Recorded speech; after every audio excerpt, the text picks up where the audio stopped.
Olá pessoal, nós aqui de novo, na lição de número 2, tivemos no domingo hoje, que a gente gravou no domingo passado, a lição número 1, onde a gente falou aqui das duas mulheres importantes na história de um povo. E rapidamente eu queria dar só aqui fazer um resumo muito rápido da aula passada. Quero desejar a todos uma paz do Senhor e que Deus abençoe. E nós vamos aqui dar aqui uma rápida passada aqui na lição de número 1 que a gente tivemos com vocês aí. E a gente viu aí que Ruth, ela era uma ascendente direta de Davi, Também a gente viu aqui na lição de número 1 que a Ruth, ela gerou um filho de Boaz, e Boaz passou a ser o remidor de Ruth, segundo a gente viu aqui na lição de número 1. A gente também viu um pouco sobre Esther, que foi criada pelo seu primo Mardoqueu, e a gente viu que Esther se tornou ali rainha, que foi também um ato da providência de Deus ali, no que a gente viu aqui na lição de número 1. E a gente também viu que tanto Ruth como Esther foram mulheres sábias, e elas compreenderam o papel de cada uma no reino de Deus, irmão Dejaci? E para finalizar o resumo da lição de número 1, a gente também aprendeu com essas duas mulheres que nós, como cristãos, devemos se portar de maneira humilde, diante de qualquer situação. Então, é um resumo da lição de número 1, e a gente agora vai para a lição de número 2, e a gente vai hoje aprender sobre o livro de Ruth, O livro de Ruth, a gente viu um pouco sobre Ruth na lição 1, assim também como a gente viu sobre Esther. E no texto áureo, a gente vai ver no livro de Ruth, capítulo 1, versículo 1, que diz assim: E sucedeu que nos dias em que os juízes julgavam, houve uma fome na terra, pelo que o homem de Belém de Judá saiu a peregrinar nos campos de Moabe, ele e sua mulher e seus 2 filhos. Então a gente começa a ver no texto áureo a respeito de uma família completa, e essa família era a Noemi, o seu esposo Elimeleque, e os seus 2 filhos e as suas 2 noras. Então, até ali, lá onde eles estavam ali, naquele tempo em que os juízes julgavam, tinha uma família, e houve um período de fome ali naquela terra, e que esse homem de Belém de Judá, que peregrinava nos campos de Moabe, a gente vai aprender agora no decorrer da lição quem é esse homem. Vamos ver o desenrolar dessa situação, e nós vamos ver mais uma vez falar sobre Ruth, como a gente viu também na lição de número 1, A gente vai ver aqui algum contexto do livro de Ruth, E nesse contexto a gente vai ver que Ruth remete ao juiz, e a gente também vai ver que esse período em que foi escrito o livro de Ruth, ele também foi escrito em um contexto em que o povo de Deus ali, o povo hebreu, viveu em um período de anarquia e um período de infidelidade a Deus. Isso é o que a gente vai aprender nesta lição de hoje, e eu espero que você fique com a gente, assista esse vídeo até o final, e no próximo domingo também você, professor, você superintendente da escola dominical, possa ter um aprendizado melhor para passar aí para os seus alunos, tá certo? O evangelista Dejaci está conosco hoje, o professor Cleiton não pôde estar aqui hoje, mas próximo domingo ele estará aqui, ou outro professor, se assim houver necessidade. Pois bem, verdade e prática, a gente vai pedir aqui o evangelista Juraci para ler a verdade e prática, e dar aqui um rápido resumo sobre a verdade e prática. Pois bem, presbítero Hélio, a verdade e prática diz: servir a Deus não nos isenta de crises. Em qualquer circunstância, o segredo é permanecer fiel, confiando na providência divina. A verdade prática dá esse parecer que servir a Deus não importa qual seja as situações e as circunstâncias. Servir a Deus nos implica a gente permanecer na fé, tanto na abundância como também na escassez, tanto também nos tempos de paz como também nos tempos de guerras, né? Precisamos manter essa fé e confiar sempre no Senhor. É importante ressaltar que o que a gente vai aprender na lição de hoje é exatamente isso. É como a gente se portar em tempos difíceis, em tempos de crise, em tempos de lutas, né?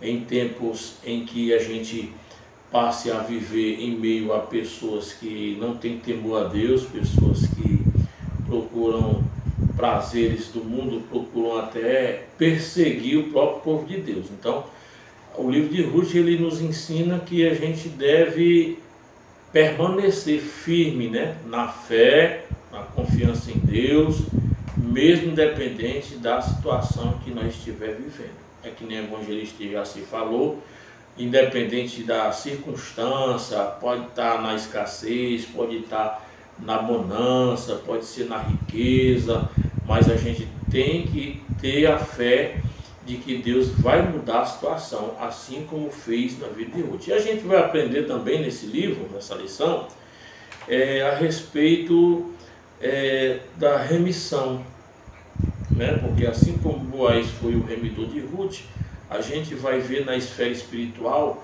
que Jesus também foi o remidor da igreja. E a gente vai ver esse desfecho, né? A mesma separação que a gente vai ver aqui da providência de Deus, a gente vai ver também da mesma forma que rasgou-se o véu quando Jesus veio para fazer, né, aquela separação de algo que estava interferindo, né, na vida do povo hebreu ali no tempo de Ruth, que foi exatamente o tempo de juízo. E a gente vai ver algumas questões e vai ser de muita aprendizado para nós. Então vamos continuar. Nós vamos ver aqui na leitura bíblica em classe, que se encontra no livro de Ruth, capítulo 1, do versículo 1 até o 5, que diz assim: E sucedeu que nos dias em que os juízes julgavam, houve uma fome na terra, pelo que um homem de Belém de Judá saiu a peregrinar nos campos de Moabe, ele e sua mulher e seus 2 filhos. E era o nome deste homem Elimeleque, e o nome de sua mulher Noemi, e os nomes de seus 2 filhos Malom e Quilion, efrateus de Belém de Judá, e vieram aos campos de Moabe e ficaram ali. E morreu Elimeleque, marido de Noemi, e ficou ela com os seus 2 filhos, os quais tomaram para si mulheres moabitas, e era o nome de uma Orfa e o nome de outra Ruth, e ficaram ali quase 10 anos. E morreram também ambos, Malom e Quilion, ficando assim essa mulher desamparada dos seus 2 filhos e de seu marido. Então, aqui na leitura bíblica em classe, a gente já começa a ver que por onde começa a luta dessa mulher, Noemi, que é uma perda, né? Uma perda na família. Você imagina a pessoa ter uma família completa, ter o seu esposo, ter seus 2 filhos, e aí perde o marido. E aí até então é normal perder o marido, perder o esposo, mas aí mais para frente os filhos casam. E quando esta mulher pensa que já está tudo um mar de rosa, os 2 filhos dela morrem. E aí fica só as 2 noras. E aí começa o sofrimento dessa mulher. Período muito difícil, sem o provedor da casa, sem os filhos. E aí a mulher anda, né, com as suas 2 noras, e aí a gente começa a ver que a dificuldade começa daí. Mas como nosso Deus é um Deus de providência, Ele sempre providenciou para que o povo de Deus tivesse um livramento. E a gente vai ver no decorrer dessa lição que realmente Deus é um Deus que se preocupa com o seu povo, né? Desde o livro de Gênesis que Deus ele tem essa preocupação e Ele sempre vem fazendo com que o seu povo obtenha vitória mesmo em meio às lutas, né? Comentário e introdução. O livro de Ruth se destaca não apenas por sua beleza literária, mas principalmente pela profundidade espiritual de sua mensagem, fonte de inspiração para judeus e cristãos ao longo dos séculos. O livro narra uma história de amizade, de amor e de redenção, uma extraordinária demonstração de como o Todo-Poderoso trabalha em meio às crises para cumprir seus desígnios eternos. Ele transforma tristeza em alegria, perdas em ganhos, derrotas em vitórias. Ruth nos apresenta Jeová Jireh, o Deus que provê. É muito profundo, né, Evangelista Jaci? A gente se vê a um Deus que ele transforma a tristeza em alegria, aquele que perdeu, ele dá a condição de ganhar novamente, né? E quando a gente às vezes é derrotado, ele nos dá a vitória novamente. Então, a gente vai aprender no livro de Ruth exatamente isso, que o nosso Deus é um Deus de providência, é um Deus que provê todas as coisas. Então, assim, comentário de introdução, ele é muito breve, ele nos traz aqui o resumo, já no final aqui, né, conforme o livro de Gênesis 22:14, o Dejaci vai abrir aí o livro de Gênesis 22:14 para a gente só conferir aqui, e a gente vê no final da introdução que o nosso Deus, ele é um Deus da providência, ou seja, ele providencia o nosso escape, o nosso livramento na hora certa, conforme a sua vontade, conforme a sua permissão e conforme os seus desígnios. Lê aí para nós. Gênesis capítulo 22, verso 14. E chamou Abraão o nome daquele lugar, o Senhor proverá, donde se diz até os dias de hoje, no monte do Senhor se proverá. Palavra muito forte, muito profunda, aonde a gente vê aí, né, a história de Abraão, aonde Deus manda Abraão matar o seu filho Isaque, seu único filho, e Abraão, ele sem temer, obedecendo a voz de Deus, ele ia fazer o que Deus ordenou. Mas, para a gente ver aqui que o nosso Deus é um Deus de providência, ele providenciou. Aí, tinha aí um animal, né, o carneiro, né, o cabrito, estava lá por trás dos arbustos lá, e Deus proveu o sacrifício no lugar do filho de Abraão. Então, assim, e ali a gente viu Gênesis 22:14, que foi o lugar chamado, o lugar onde Deus providencia, né? Deus proverá. Então, assim, na nossa introdução a gente compreendeu um pouco, né, sobre isso, chamando a atenção dos irmãos e dos que estão assistindo, que, mais uma vez, que nós vamos aprender no livro de Ruth, que ele narra uma história de amizade. A gente vai ver essa amizade entre essas duas mulheres, né? Porque uma volta para a terra dela, né? E essas duas mulheres vão nos mostrar que verdadeiramente é uma amizade, principalmente na família entre a nora e a sogra e a nora. Mas não passa a ser só isso, né? É uma representação também da amizade entre os irmãos, né? Os irmãos ter uma amizade verdadeira, sincera, né? Uma amizade entrelaçada pelo amor de Deus, né? Pela fé. E também nós vemos nessa lição, ela vai destacar também o amor e a redenção, quando a gente vai ver sobre o casamento de Ruth com Boaz. Pois bem, nós vamos agora para o primeiro tópico, que vai falar sobre a organização do livro, né? Então, assim, a gente vai ver muito a questão do contexto do livro de Ruth, né? Estamos iniciando, né, esse terceiro trimestre, e a gente está vendo um pouco sobre o contexto, né? Viu um pouco sobre Ruth, sobre Esther, e agora nós vamos ver também o contexto só sobre Ruth, né? Então, assim, no primeiro subtópico, né, sobre a organização do livro, a gente vai falar um pouco sobre essa organização na Bíblia hebraica. A gente, no segundo subtópico, vai ver um pouco na Bíblia cristã, e a gente também vai ver no contexto do livro de Ruth sobre a autoria e a data que foi escrita o livro de Ruth, tá certo? Então, assim, é um livro muito bom, é uma lição muito boa, é uma revista muito boa, muito profunda, e a gente vai ter só que aprender com essa revista, com esse livro, tá certo? Então, assim, na Bíblia hebraica, o livro de Ruth pertence à terceira divisão, ou seja, seção da Tanakh, né? Que é a Bíblia hebraica, que é composta apenas dos livros do Antigo Testamento da Bíblia cristã. Então, a Tanakh, segundo a gente vê aqui na organização do livro, na Bíblia hebraica, ela é composta somente dos livros do Antigo Testamento. Ela é diferente da nossa Bíblia, que ela tem o Antigo Testamento e o Novo Testamento, né? Essa terceira seção é chamada, né, é chamada de Ketuvim, ou seja, agiógrafos, que quer dizer escritos, né? A primeira seção é a Torá, que é o Pentateuco, né? E a segunda é a Neviim, que é os profetas. Dentre os escritos, que são 11 livros, estão os Megiló, que são 5 rolos, e os livros curtos, que são lidos publicamente nas festas judaicas anuais. Cântico dos Cânticos, Ruth, Lamentações, Eclesiastes e Esté. Em função de narrar fatos ocorridos durante a colheita, a leitura litúrgica de Ruth era tradicionalmente feita durante o Shavuot, Pentecoste, a festa da colheita. Então, assim, o anjo de Jaci, ele domina muito bem sobre essa questão da festa da colheita, sobre o Pentecoste, que é chamado de Shavuot.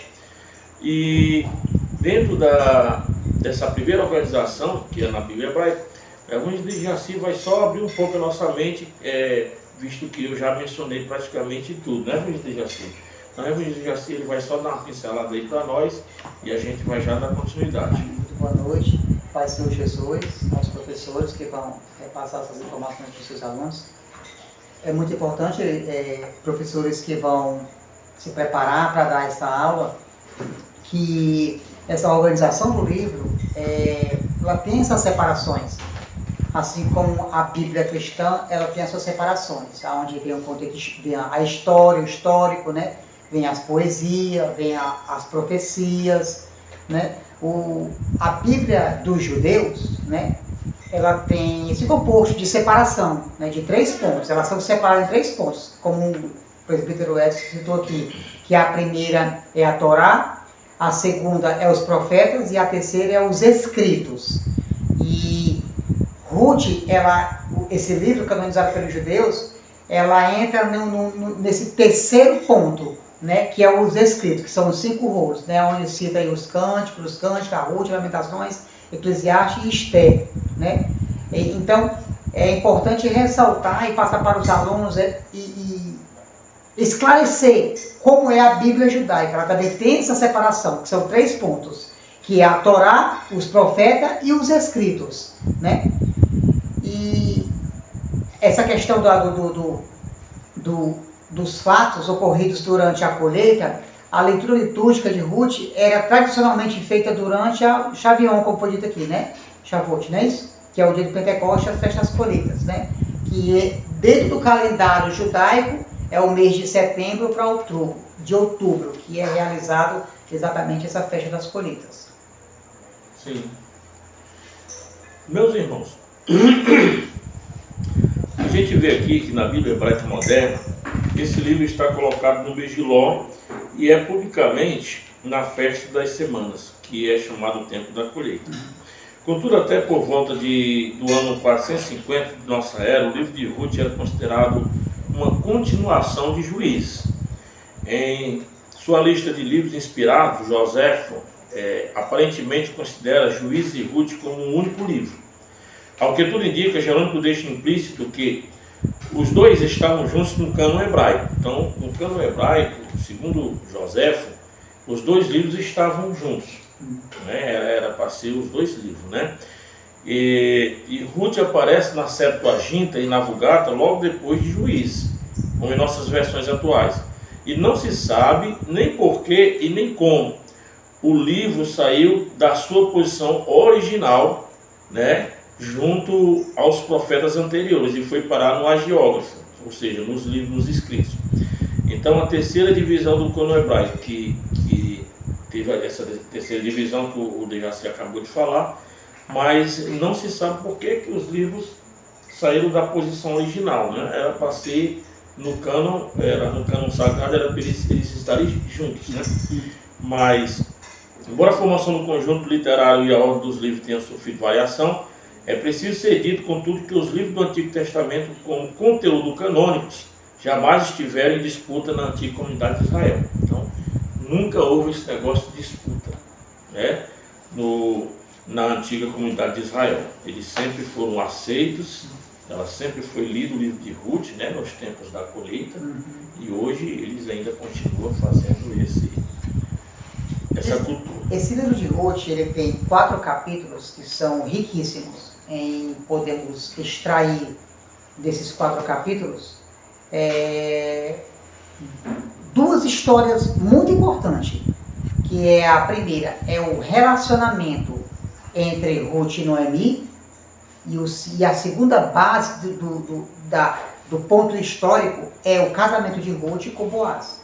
Então, desses 4 lindos capítulos de histórias que nós podemos extrair dela, existem princípios, valores. Muito importante também ressaltar para os professores, passar para os alunos, que Elimeleque e Quilom e Malom, eles morreram por consequências, não foi do acaso, né?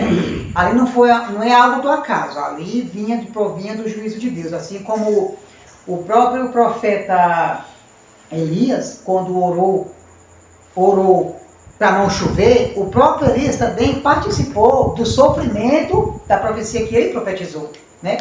Então, quando Elimeleque morre e Quilom e Malom morre, que fica Noemi e Ruth somente ali pagando aquele alto preço, né? Ali, a própria Ruth diz que o próprio Senhor era que estava providenciando e mostrando para Israel o castigo, porque que aquilo estava acontecendo, né? Então, por mais que a família de Elimeleque seja uma família piedosa, elas não estavam isentas da participação do sofrimento e do castigo e do juízo de Deus naquela época, né? No entanto, que ela está inserida junto com os livros de Juízes. E é o período realmente de anarquia e o período em que o povo estava realmente de idolatria sem fim. E eles participaram desse período amargo, né? E não ficaram isentos, mas elas reconheceram que tudo isso fazia parte do plano da mente de Deus. Elas tinham essa visão e tinham esse conhecimento de que ela também estava dentro do contexto histórico da época. Ela estava participando disso mesmo. É tanto que Deus, ele tocou no coração de Noemi para ela voltar para a terra dela. Que é lá onde Deus ia fazer o desfecho, né? Ela mesma afirma, irmão Edson, que quando ela descobre que está tendo pão lá em Belém, ela diz, o Senhor foi compassivo, o Senhor foi bom, o Senhor está dando pão, o Senhor está descendo pão lá em Belém. Por isso é que ela retornou para Belém, porque ela soube que Deus estava sendo misericordioso com Israel novamente. Exatamente isso. Aonde entra a providência de Deus é através da misericórdia dele, né? Então Deus ele é misericordioso e compassivo, e ele, mesmo independente da luta, a gente tem que aguardar a providência divina, porque a luta não é para sempre. A luta, ela dura um momento, um breve momento, mas a providência de Deus, ela vem. Poderia sim ter havido no coração de Noemi um desespero por conta da perda e uma falta de esperança de sobrevivência na época, que era a fome, né? Mas não, ela continuou confiando no Senhor. Tanto na partida da saída de Belém para Moabe, como de saída de volta de Moabe para Belém, o nome do Senhor é sempre mencionado na boca de Noemi. Sim. Tanto para juízo como também para bênçãos, né? Tanto que Ruth, ela era uma moabita. E ela não tinha o conhecimento de Deus como Ruth, como Noemi tinha. Mas o exemplo que Noemi dava, que a mulher de fé e a convivência, que passou essa informação para Ruth, passou a conhecer o Deus de Israel. Exatamente, né? Então levou a Ruth a sentir prazer em seguir o mesmo Deus que Noemi seguia. No entanto, quero dar essa afirmação, que é uma das frases mais lindas que está lá em Ruth 1,16, né? Com o teu certeza. povo é o meu povo, o teu Deus é o meu Deus. Quando ela faz essa afirmação, ela está ali dizendo assim, ó, eu nunca vi um Deus como o teu Deus. Um Deus que providencia. Um Deus que mesmo no meio da tempestade, no meio da luta, ele está providenciando. Lembrando que esta mulher, ela era de uma nação, de um país pagão, né? Promíscuo e idólatra, né?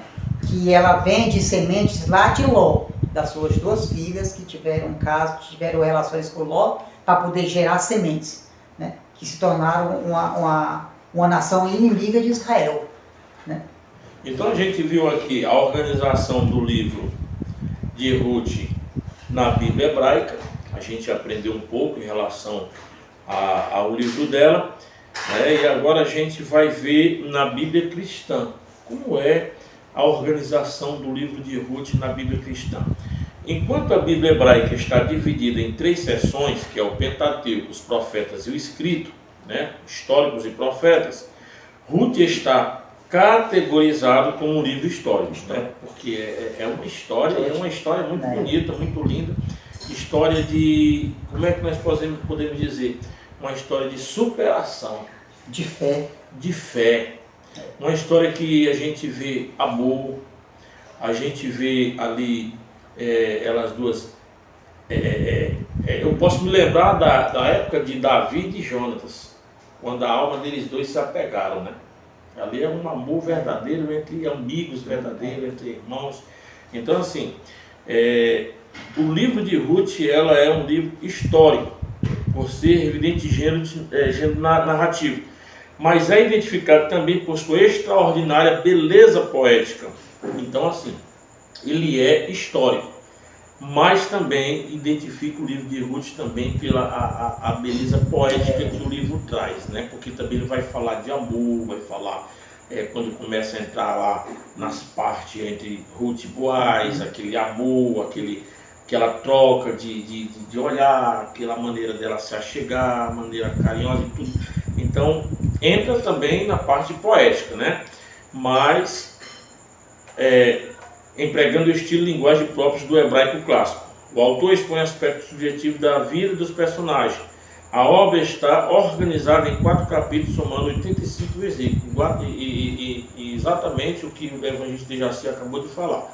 Os 4 capítulos, eles são de extrema importância e eles são muito, muito ricos. E a gente aprende desde a área histórica, desde o contexto histórico até o contexto poético, a gente vai ver essas narrativas do livro de Ruth na Bíblia cristã. Evangelista Dejaci, diga para nós aí um pouco sobre a organização do livro em relação à Bíblia cristã. A Bíblia cristã, ela tem essas separações, né? Que tem os pentateucos, né? Os poéticos, os históricos e os proféticos, né? E como se trata do livro de Ruth, o livro de Ruth é o que está em pauta nessa separação aqui, ele cai entre os livros históricos, né? E dessa história que os judeus sentiam essa necessidade de escrever dessa linda história de 4 capítulos, né? Essa beleza poética que os 4 capítulos extrai, que traz nós como lição, como o presbítero Edson citou, que é muito importante ressaltar isso, é a beleza do amor, da amizade, da afetividade, do amor, né? Aquele amor profundo, como foi citado aqui de entre da Jonathan, né? E não há livros ou não há cartas que falem tanto de amor como os evangelhos de Jesus, como as cartas do apóstolo Paulo. É verdade. Né? Então, podemos ressaltar aqui no período de dificuldade, no período de escassez, de seca, como Ruth e Noemi estava vivendo aqui, e que foi isso que sustentou elas a permanecerem juntos, né? A continuar as suas vidas, a permanecer, viver em fidelidade com o Deus de Israel, mesmo nos contextos históricos dos 4 capítulos, que dá essa informação da dificuldade que elas estavam vivendo, elas permaneceram no amor. Sim. Né? E o que nós podemos extrair disso, né, desses 4 capítulos, da vida de Ruth e Noemi, esse apego, essa amizade, esse afeto com o que tinha um para com a outra ali, a gente pode extrair sim, que mesmo nos tempos difíceis também hoje, as cartas de Paulo, como fala em 1 Coríntios capítulo 13, né, como os próprios evangelhos também falam, o próprio Jesus fala no capítulo 15, Jesus trata isso em João capítulo 15, né, que a base é o amor. A base para se permanecer, ultrapassar essas dificuldades geográficas dos períodos difíceis da vida, o amor ele é fundamental para passarmos por essas tempestades, por essas dificuldades. Verdade. Então tá aí, a gente está vendo aí que ele é composto de 4, né? Que são o Pentateuco, os poéticos, os históricos e os proféticos. Então, Ruth, como a gente aprendeu, é um livro histórico. É escrita num contexto histórico, né? É um livro que remete aos Juízes, ela é logo ali depois dos Juízes, e a gente sabe que foi um período dos Juízes, foi um período muito tenso, foi um período muito de crise, foi um período onde houve realmente aí uma nação desviada, né? Povo que realmente se rebelou contra Deus. A nação se esquecia de Deus. Então, né? Elas poderiam muito bem se deixar levar pela mesma situação. Né? Mas a gente está tirando para nós como exemplo que são 2 mulheres que saíram de um local onde realmente o negócio não era fácil, confiaram em Deus, e a gente vai ver mais na frente o desfecho disso tudo, tá certo? Autoria e data. Há uma diversidade de opiniões entre os eruditos acerca da autoria e data do livro de Ruth. Né? Então, os teólogos, eles criam suas teses, eles criam outras datas, outros autores, mas a gente está estudando hoje que Samuel é o mais provável. É o mais provável. Porque o Talmud, que é a obra milenar de regulamentos e tradições judaicas, ele atribui a Samuel a autoria desse escrito. Né? Porque a forma como o autor se refere a Jessé e a Davi é uma forma própria de Samuel. A gente vai ver isso aqui lá no livro de 1 Samuel, a gente vai ver isso aí. Então, a familiaridade com os personagens, com que vai falando, né? Vai escrevendo, que também aponta para Samuel. Além disso, as características gerais da obra indicam que uma atmosfera própria do início do período da monarquia de Israel, sendo assim o livro teria sido escrito no século 10 a.C. Né? Então, assim, a organização que nós estamos vendo do livro de Ruth é basicamente isso aqui que vocês estão vendo, né? A autoria e data. Então, a autoria, independente de muitas discussões, independente de muitos teólogos, não que a gente deixe de acreditar nas teses que são levantadas, mas a gente vai pelo que a gente estuda, né? Então, pelo que a gente vê, a autoria é de Samuel, o mais provável, né? Mais provável de Samuel, e foi escrito no século 10 a.C. Então, essa é a autoria e a data, coisa muito simples, muito resumida, não precisa a gente nem dar muita rodeio para a gente poder passar para frente. Mas se algum a gente já, se tiver mais algum comentário a fazer em cima da autoria e da data, a gente agradece. Mas assim, podemos ressaltar pelo Samuel, pelos 3 ofícios que ele carregava na sua vida, né? Que ele era profeta, e ele era sacerdote, e ele era juiz, fazendo parte também daquela continuidade do livro de Ruth, de Juízes. De Ruth e Juízes. Né? Então, mais provável que os estudiosos aplicam o profeta Samuel como o autor do livro. Não estamos afirmando que ele é o autor, que é o que é mais provável, né? Devido ele participar da época e devido ele ter esses 3 ofícios, né? Assim como a gente vê Lucas escrevendo o livro de Atos dos Apóstolos, né? É impressionante, A né? propriedade com que ele fala a gente vai realmente ver que ele escreveu, né? Mas se você for... a gente vai ver o que? O livro de Hebreus, ele também, até hoje, não se sabe quem é o escritor. O autor, né? Mas a gente vê pela propriedade da fala, a maneira com que é escrito. Alguns até dizem que o apóstolo Paulo é quem escreveu, porque o livro é parecidíssimo com todas as outras cartas. Então, assim, é por isso que a tradição judaica, né, dentro do Talmud, o Talmud ele é muito sério. O Talmud é como se fosse a lei, é um livro, uma lei que ela guarda aquilo ali, responsável por manter a tradição e a cultura judaica da maneira mais correta possível, né? Então o Talmud ali, que é uma obra que é mais de 1000 anos que já existe, né? Muito antiga, e a gente vê aqui que eles apontam para Samuel como autor desse livro de Ruth, né? Bola para frente, né? Vamos para frente. Então, a gente vai ver também agora, a gente falou aqui sobre a organização do livro. Agora a gente vai ver um pouco sobre o contexto histórico desse livro, do livro de Ruth, né?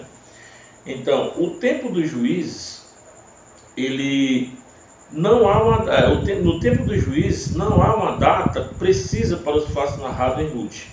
O que sabemos é que ocorreram 3 gerações antes de Davi. Nos dias dos juízes, esse período durou mais 3 séculos. Começou depois da morte de Josué, né, que foi por volta de 1375 a.C., e se estendeu até o início da monarquia de Israel, com a ascensão de Saul ao trono em 1050 a.C. Então, que dá a possibilidade mais ou menos de 320 anos. Exatamente, é por isso que a gente começa a ver o contexto histórico baseado nessas informações. E uma frase que identifica bem aquela época sombria é: cada qual fazia o que parecia direito aos seus olhos, lá em Juízes capítulo 17, versículo 6. Então, através dessa frase, a gente vê aqui que realmente havia uma grande anarquia e uma profunda apostasia e infidelidade do povo hebreu nesse contexto histórico de Juízes, né? Que foi no tempo de Juízes, onde realmente a coisa estava séria mesmo, muito séria, né? E a gente também vê isso, né? Lá no livro de Provérbios, capítulo 11, versículo 14, que vai dizer que sem uma sábia direção o povo perece. Então o povo estava sem uma sábia direção no período de Juízes, e a gente vê que o povo ali começou a se corromper, né? Ele estava sendo infiel, estava caído numa profunda idolatria e numa apostasia sem fim, ou seja, se apostataram de Deus de uma forma completa, né? E a gente sabe que quando há apostasia, a gente sabe que a ira de Deus se acende sobre aquele que se apostata, né? Então, assim, eu vou deixar assim, que o irmão pode acrescentar para nós em relação, que a gente vê que houve aí 3 situações, né? Ocorreram 3 gerações, né? Antes de Davi. E a gente vê que nos dias dos juízes, a gente vê que durou mais de 3 séculos, e foi exatamente o período das 3 gerações. 3 séculos é o suficiente para deixar uma nação ou um povo totalmente esquecido de Deus. É muito tempo. É muito tempo. São 320 anos praticamente, né? É o suficiente para passar de geração para geração a falta de informação, do conhecimento de Deus. É o suficiente para que o povo caia no secularismo, caia no hedonismo e caia na idolatria, né? Então não era de se admirar, né? Vendo aqui os contextos históricos, o povo sem a direção e o povo fazia o que achava que era certo. Achava que era certo. Né? Ali, quando os textos falam desses 2 pontos, como diz lá em Juízes 17,6, que o povo não tinha direção e fazia o que era certo, havia ali ali um secularismo muito grande, como o segundo, o ponto 2, né? O segundo subtópico, já vai nos levar para isso, né? Para o secularismo, o hedonismo e a idolatria, né? O povo estava exatamente, totalmente esquecido de Deus, né? Por isso que a ira de Deus caía sobre o seu povo. É verdade. É importante ressaltar que os fatos narrados em Ruth devem ter ocorrido mais para o fim dos dias do juízo em função da proximidade geracional com Davi, né? Então, a gente vê aqui que Boaz gerou a Obed, né? Primeira geração, né? Aí Boaz gerou a Obed gerou a Jessé, segunda geração. E Jessé gerou a Davi, terceira geração. Então, apenas 3 gerações separaram Ruth de Davi. Então, quer dizer, mais um pouquinho, Ruth já estava ali. Mas 3 gerações é muito tempo. 3 gerações é muito tempo. Então, aparentemente, pelas letras, a gente acha que é pertinho, mas não, é um caminho longo de anos, né? Muito bem. Então, quase perto, né? O livro de Ruth ela foi escrita já nos finalzinhos dos dias do juiz, né? Estava terminando ali, e aí Deus, ele providenciou Ruth para dar continuidade ao plano de Deus. Continuidade ao seu plano e ao livramento. Que agora Deus não ia mais levantar juiz, agora Deus ia levantar um rei. Exatamente. Então, assim, é uma coisa, né, entrelaçando com a outra, né?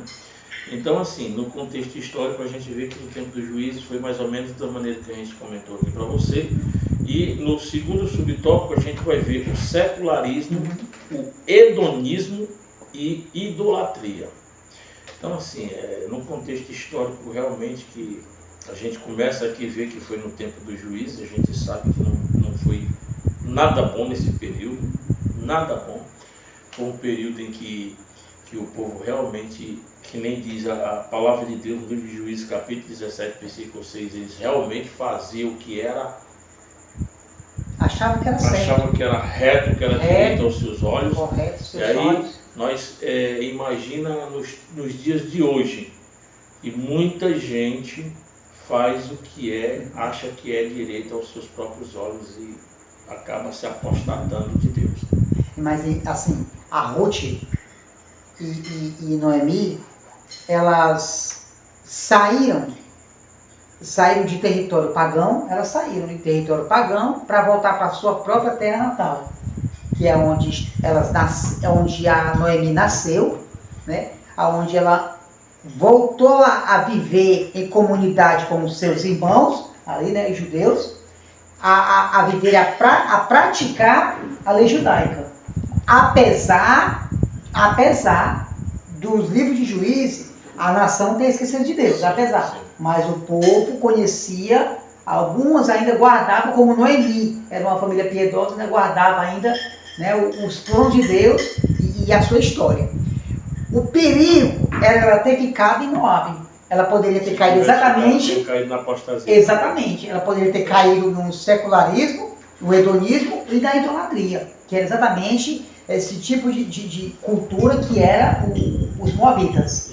Né? E era abominável diante de Deus, né? Por isso que Deus ele não queria que o seu povo tivesse nenhuma relação. Nem se misturasse, nem se casasse. E a gente viu que teve casamento, a gente viu que teve situações em que o povo desobedeceu a Deus. No entanto que Malom e Quilom casaram com moabitas. Né? Então veio o castigo. Olha o perigo que tem quando você esquece a lei de Deus, esquece os princípios e os valores de Deus, né? A gente cai muito fácil na cultura. E a cultura de hoje leva o homem a ter leva o homem a cair no secularismo, né?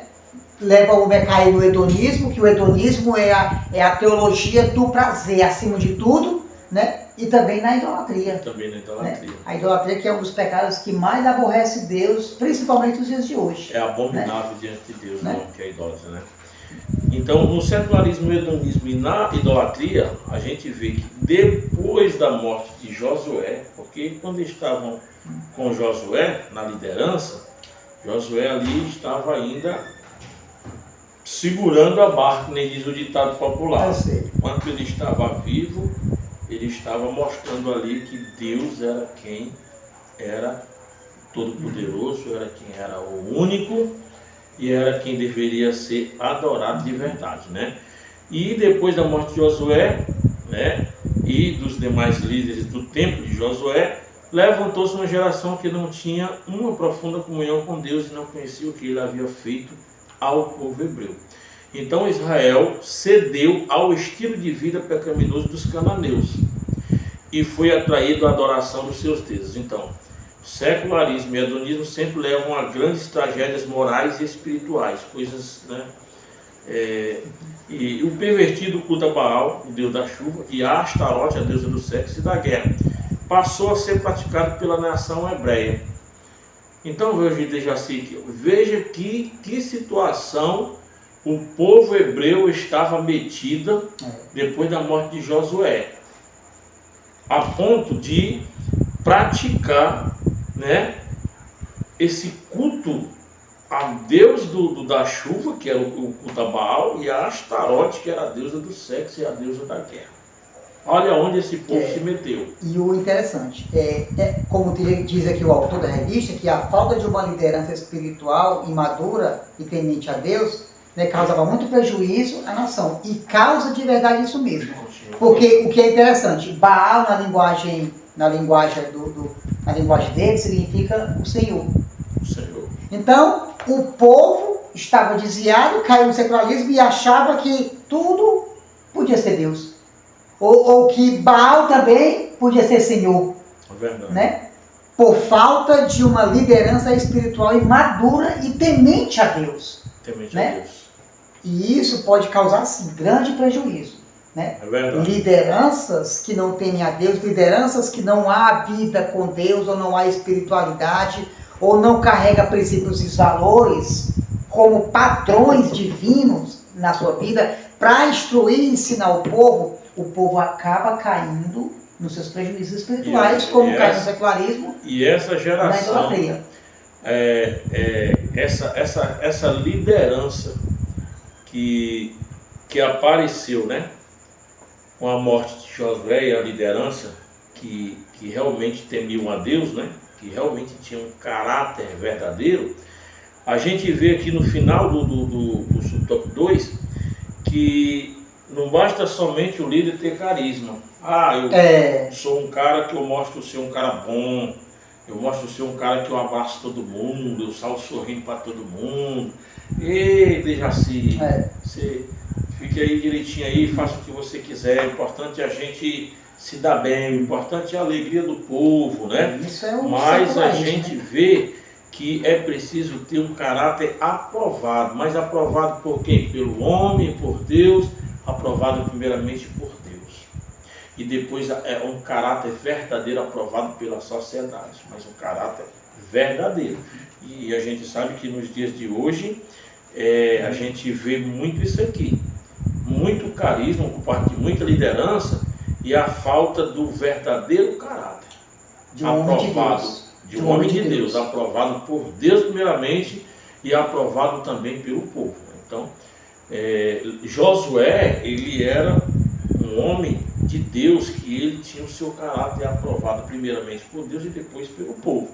Aí depois da morte de Josué, aí vem as gerações, vai vindo as gerações, que a gente estudou aqui no tópico anterior, e essas gerações, por não ter mais o conhecimento de Deus como era ensinado por Josué, pela liderança de Josué, caíram exatamente no secularismo, no hedonismo e na idolatria.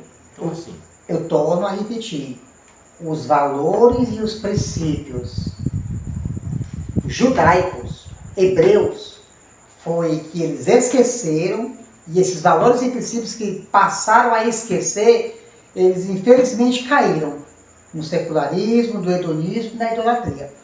Para as lições que nós podemos extrair para o cristianismo, para nós que seguimos a Jesus, é muito importante ressaltar.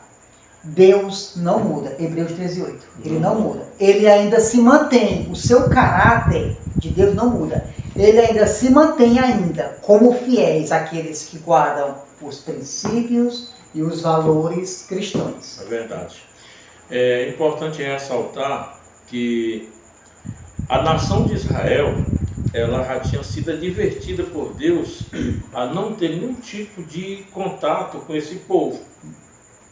Um povo cananeu.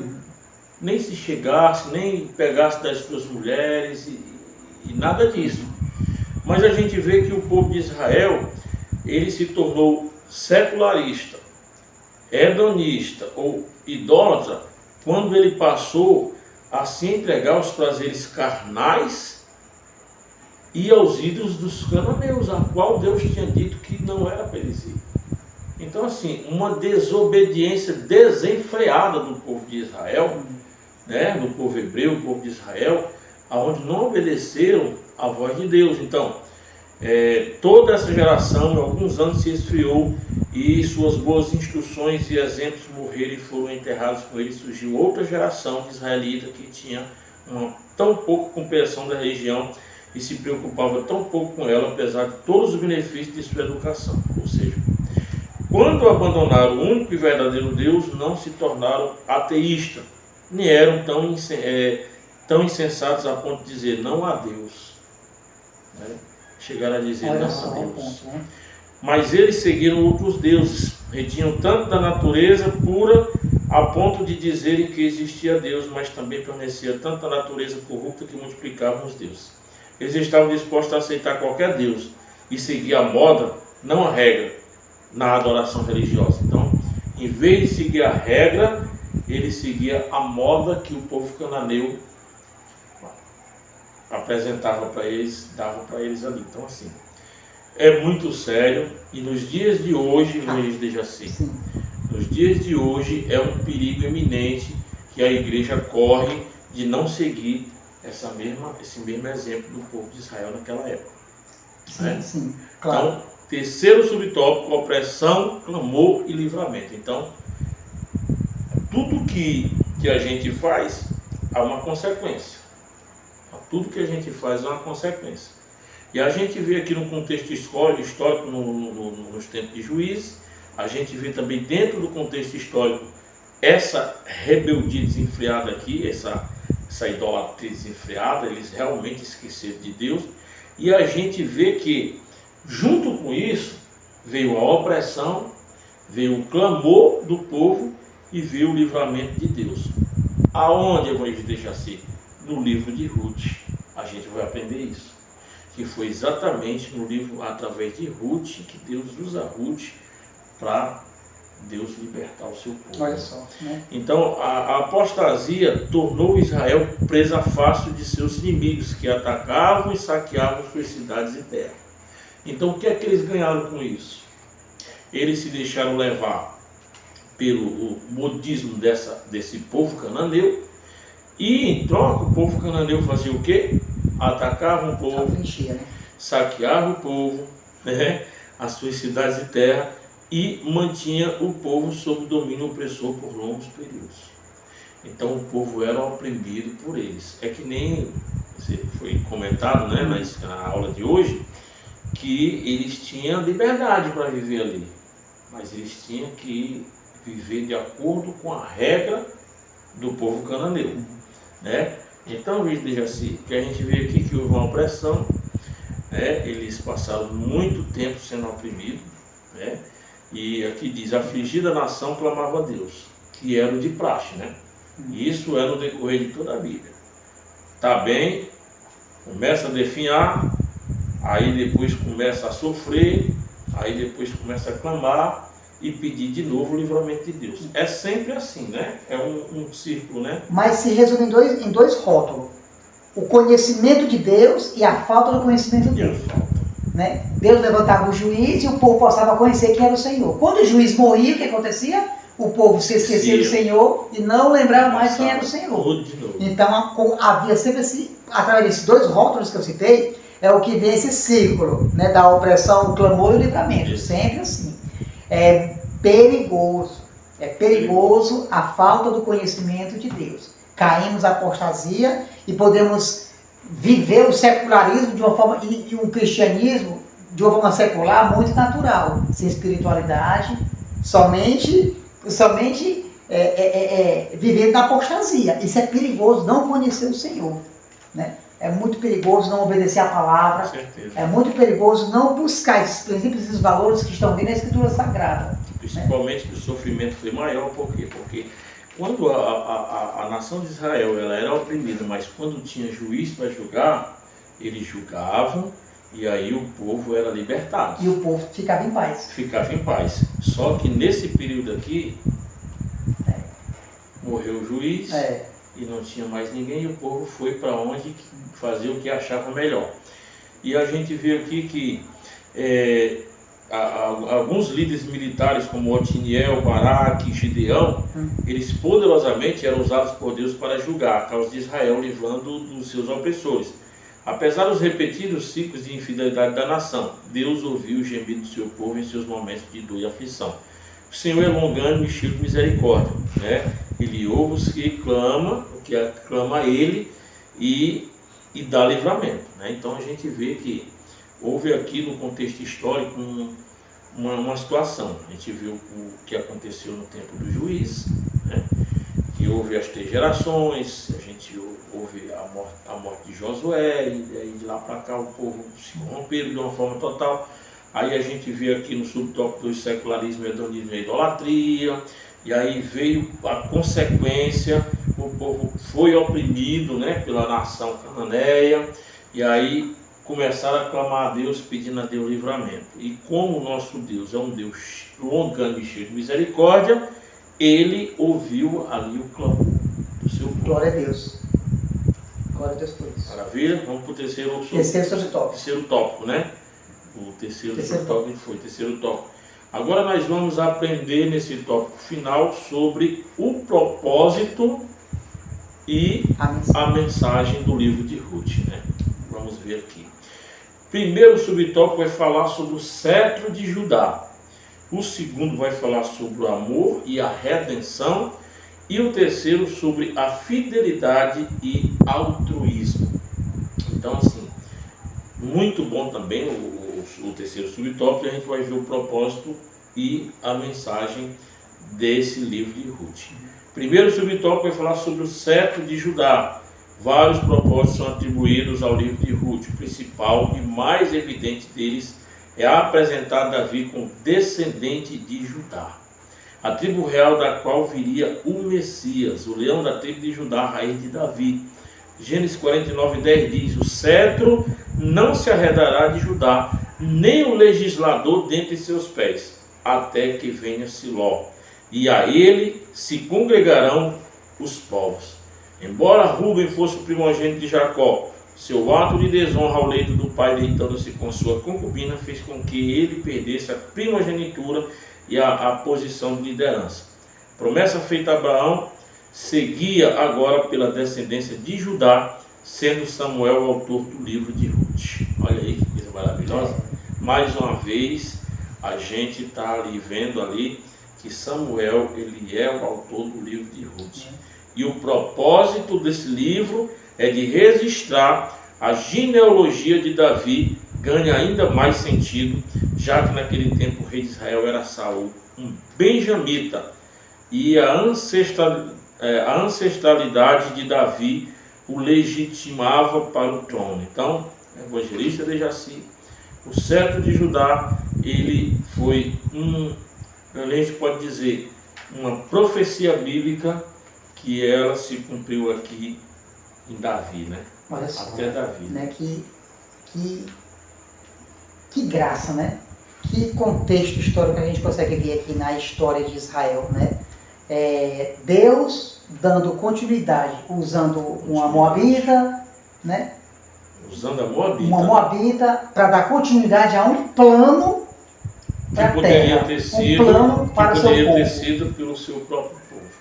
Exatamente, mas Deus, por causa da sua graça e misericórdia, Deus ele, né, não desfaz. Por mais que a terra esteja em caos, por mais que a terra esteja de uma forma parecendo que está fora do contexto bíblico, parecendo que está fora do contexto da realidade, mas Deus, ele não esquece o seu povo e Deus está sempre dando continuidade ao seu plano glorioso que é salvar a humanidade. É verdade. Então, entendendo um pouco mais sobre o propósito e a mensagem, o propósito do livro é narrar um episódio entre os ancestrais de Davi que explicava a introdução de sangue não israelita na linhagem da sua família. Está falando de quem? Esse sangue não israelita é o sangue de Ruth, né? Ruth. Então, assim, o que é que acontece? Nos ensina também o grande alcance da graça de Deus, pronto a dar as boas-vindas na comunhão do seu povo redimido, aos convertidos gentios, né? Que hoje a gente vê esse desfecho, né? Talvez o aspecto de maior importância dessa curta narrativa seja exibir a função do Goel, ou parente resgatador. Né? Muito tremendo, muito tremendo. Então, a gente vê que um propósito do livro é realmente narrar o propósito, né, de Deus através dessa linhagem que seguiu através de uma pessoa que não tinha um sangue israelita, né? Que plano, né? A gente consegue ver no decorrer da história o plano de Deus, que é onde até nós gentios, né? Que vivemos a aliança que é Cristo, a era da graça, nós fomos inseridos no plano de Deus. Nós estamos dentro do contexto também que nós estamos dando essa continuidade do plano de Deus de salvar a humanidade. Eu posso dizer que nós, os que não estamos dentro do povo judeu propriamente dito, porque a própria Bíblia diz que quando Jesus veio, né? A Bíblia diz assim, eu veio para os que eram... Vim para que eram os meus, mas vim para os meus, mas não quiseram. Mas todo quanto que João me receberam, deu o poder de ser chamado filho de Deus. Então nós somos de Ruth. Nós somos privilegiados, né? Como Ruth foi. Somos como foi Ruth. A gente também éramos gentios. E a gente fomos inseridos através de quem? De Jesus. E Ruth, ela foi inserida através de quem? De Boaz. De Boaz. Né? Ele resgatou. E quem foi o nosso resgatador? Jesus. Então tem tudo a ver a história de Ruth. Então, não tem como fugir. E Deus, né? Através dos tempos das épocas, mostra e torna figurativo o plano de Deus de uma forma bem clara. Deus bem claro. Né? Então, o que nós estamos vendo aqui no livro de Ruth é o que nós vemos hoje na nossa vida. Está acontecendo hoje. O resgatador dos gentios. Resgatador dos tornando o gentil um protagonismo do plano de Deus. Do plano de Deus. Que é a igreja. Então, a igreja hoje, que veio dos gentios, né? Reconheceram o resgatador, o remidor, que é Jesus, como seu Senhor, e Ruth reconheceu ele como seu esposo e como seu Senhor, e ali ele passou a ser o remidor dela. Que plano glorioso, né?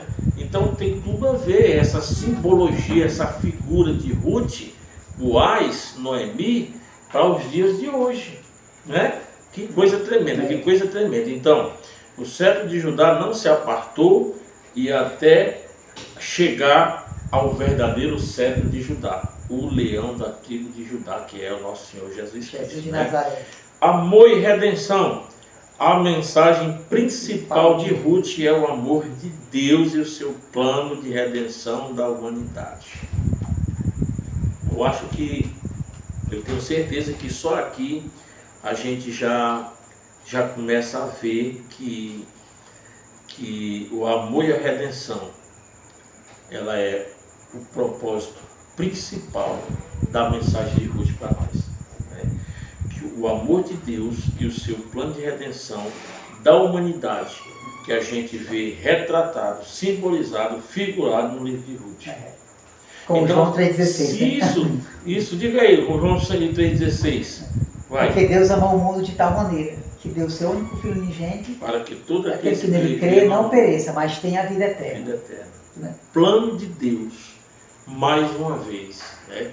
Então Deus, ele teve, dentro do seu plano, ele teve várias situações até chegar em Jesus Cristo, né? No plano eu posso dizer, no plano que foi o plano final de Deus, né?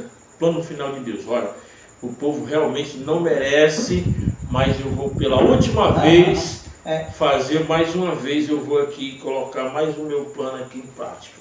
Eu vou enviar o meu filho, ele vai morrer por todos. E a partir dessa última era, desse último período, o período da graça, né? Onde não tem outro período em que possa Deus dizer assim, ó, vou mandar de novo morrer para salvar, não, foi só agora, só essa. E o que é mais interessante, presbítero Edson, é que o plano de Deus, tanto de forma figurativa que mostra aqui, que nos leva também a nos entender hoje, é que Deus, ele junta gentil e judeu para concretizar o seu plano, né? E nós sabemos que a salvação vem dos judeus. E Deus está usando quem? Os gentios. Olha só, né? Olha a forma como Deus trata, né? É, no entanto, que o autor da revista aqui vai citar, ó, o casamento de Boaz com Ruth, né? Que dá esse prenúncio que Deus faria lá no futuro, no plano de salvação da humanidade. A parede da separação derrubada, né?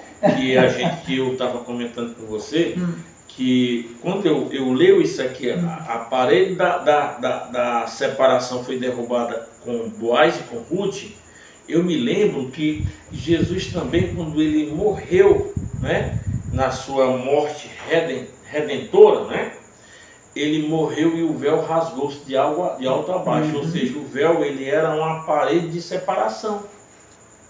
Assim também como havia uma separação, uma parede de separação, o povo gentil não poderia ter nada a ver com o povo hebreu. E quando Boaz casou com Ruth, foi derrubada a parede da separação. Está entendendo como é que é? Sim. Então a gente olha para Jesus também, ele fazendo também que vai haver esse casamento lindo, mas a sua morte redentora foi exatamente para mostrar que ele ali derrubou o véu da separação também. Então, assim como Ruth, ela pôde chegar até Boaz e ter, né, aquela ligação e fazer parte da família, do mesmo jeito somos nós. Foi derrubada o véu da separação e nós não tínhamos acesso a Deus e agora nós temos acesso a Deus. Né? Glória a Deus, aleluia. Né? Então, é que nem aqui, para você, já a redenção é vista no livro nos sentidos literal e tipológico. Boaz é o parente remidor que preservou a descendência de Elimeleque. Mas é também um tipo de Cristo, nosso Redentor. Olha aí o que Olha só, né? É o tipo de Cristo, né? Aponta para Cristo, que foi também o Redentor. Né? Muita gente aí que conhece aquela estátua lá no Rio de São Paulo, Rio de Janeiro? Rio de Janeiro. No Rio de Janeiro, que tem o Cristo Redentor. Né? Então a própria palavra diz Cristo Redentor. O Redentor. Né? Ele é quem nos redimiu dos nossos pecados. Né? Amém? Vai dizer mais alguma coisa a acrescentar para a gente passar para o subtop 3? Não, passamos agora para o subtop 3. Subtop 3 diz assim: fidelidade e altruísmo. A gente já começa a ver que Ruth era uma mulher fiel, né? A gente vai já ver em que termo ela era fiel. O livro de Ruth abre a janela que nos permite ver que nem tudo era um trelo nos dias do juízo. Havia um remanescente fiel que temia a Deus e foi usado por ele para cumprir seus propósitos. Em um mundo de crescente iniquidade, o justo vive pela fé. Né? O justo vive pela fé. Outra eloquente mensagem do livro é o valor do altruísmo em que predominava o egoísmo. Nos dias do juízo, a maioria vivia segundo seus próprios padrões e interesses, como a gente leu lá, que cada um fazia o que era reto aos seus próprios olhos. Noemi e Ruth destoaram dessa máxima individualista. Sogra e nora não pensavam em si mesmo. O amor não é egoísta. Então elas duas não pensavam só em si. Quando elas estavam cumprindo os propósitos de Deus, elas estavam pensando em quem? No mundo inteiro, na nação inteira, no povo inteiro. Porque Ruth, quando ela ela seguiu o propósito de Deus, o desígnio de Deus, ela mais Noemi, não só elas salvaram o mundo inteiro. Assim, ela não está pensando só nelas. Não só salvaram somente o povo hebreu, o povo de Israel. Ela também salvou quem? O povo gentil. Então ela abriu ali foi uma ferramenta fundamental principal para dar continuidade, para abrir essa porta, escancar essa porta para chegar até o Messias. Exatamente. Porque se naquela época continuasse do jeito que estava, ia continuar tendo a mesma inimizade. E ela quebrou, derrubou essa parede de separação. Né? Então, assim, evangelista Jaci, fidelidade e altruísmo é o que marca o amor entre aqueles que estão dentro do propósito de Deus. Né? Um amor que não é egoísta. A gente for lá para o livro de Gálatas, né? Vai falar dos frutos, né?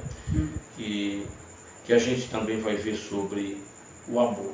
O amor tudo sofre, o amor tudo padece. 1 Coríntios capítulo 13. 1 Coríntios também vai falar. Gálatas vai falar do fruto do Espírito. Lá no 1 Coríntios vai falar sobre o amor. Então o amor, ele tudo padece, ele tudo sofre, ele não se importa com o que é mal, ele não é egoísta. Então o amor verdadeiro é o que Noemi e Ruth mostraram para nós nessa jornada. Praticaram e vamos para a conclusão, né? A gente viu aqui no subtópico número 3 que o cetro de Judá, o amor, a redenção, a fidelidade, o altruísmo são temas que se destacam ao longo de todo o livro, né? Mas a gente agora vai ver a conclusão dessa lição para a gente poder encerrar. Conclusão. O livro de Ruth nos ensina que, a despeito da incredulidade dos pecados do homem, Deus sempre trabalha para cumprir os seus desígnios, sem violar o princípio do livre-arbítrio humano. O Todo-Poderoso conduz a história e executa seu plano eterno de redenção. O livro também nos mostra como a fidelidade de Deus se aplica às circunstâncias comuns da vida. Em tudo ele é fiel. Ele mesmo diz, nós podemos até ser infiel, mas ele permanece fiel. Então, eu vejo assim, eu acho muito lindo o nosso Deus, porque ele cumpre os seus desígnios, os seus propósitos, e ele não viola em nenhum momento o nosso livre-arbítrio. Ele deixa a gente escolher, fazer a escolha. Né? Pois diga aí para concluir a gente aí. O livro de Ruth, ele vai trazer mas muitas informações e podemos extrair também muitos valores que nós podemos trazer para o cristianismo, né? Como a fé, o amor, a amizade, o princípio, os valores, né? É importante ressaltar que havia pessoas também daquela época que eram fiéis. Sim. E por mais difícil que hoje o cristianismo seja difícil, existe também aqueles que são fiéis, né? Existem remanescentes, homens piedosos, mulheres piedosas, né? Que são fiéis a Deus. E é isso que Deus espera, né? Assim como os tempos difíceis que foi de Ruth, elas permaneceram no amor, na fidelidade e venceram. Né? E venceram. Assim também Deus ele conta com cada um de nós, né? A permanecer nesses valores, princípios, andando pela fé, né? Valores andando e no amor, princípios morais e espirituais, né? Andando pela fé e andando pelo amor, né? Fé e então, amor. Essa é a conclusão do livro que nos traz e muito mais outras informações, né? Esse aqui é apenas um aperitivo, que a gente pode né? É um aperitivo, mas vocês professores também têm essa sabedoria de extrair muito mais lições do que nós. Deus vai dar mais. Mas agora a gente vai orar vai fazer uma e pedir ao Senhor que o Senhor abençoe os professores, que o Senhor abençoe a próxima aula, né? Que seja uma bênção a próxima aula. Amém? Oremos. Senhor nosso Deus e nosso Pai, obrigado, Jesus, pelo maná que o Senhor derramou neste dia de hoje. Obrigado, Jesus, pelo alimento, Senhor, para nossas almas. Que o Senhor possa abençoar, Jesus, os professores, aqueles que estão dedicados à sua obra, que vão passar, Jesus, o teu ensinamento, Senhor. Que o Senhor possa abençoar cada um dos professores, os alunos, que os ouvidos e os corações dos alunos estejam dilatados, meu Senhor, para receber a Tua palavra, que o Senhor possa derramar inspirações no corações dos professores, meu Senhor, para que possam passar esta alegria do conhecimento de Deus, meu Senhor, no Teu trabalho, na Tua obra. Deus querido, fica conosco. É o que nós te pedimos e te agradecemos em nome de Jesus. Amém. Jesus. Amém.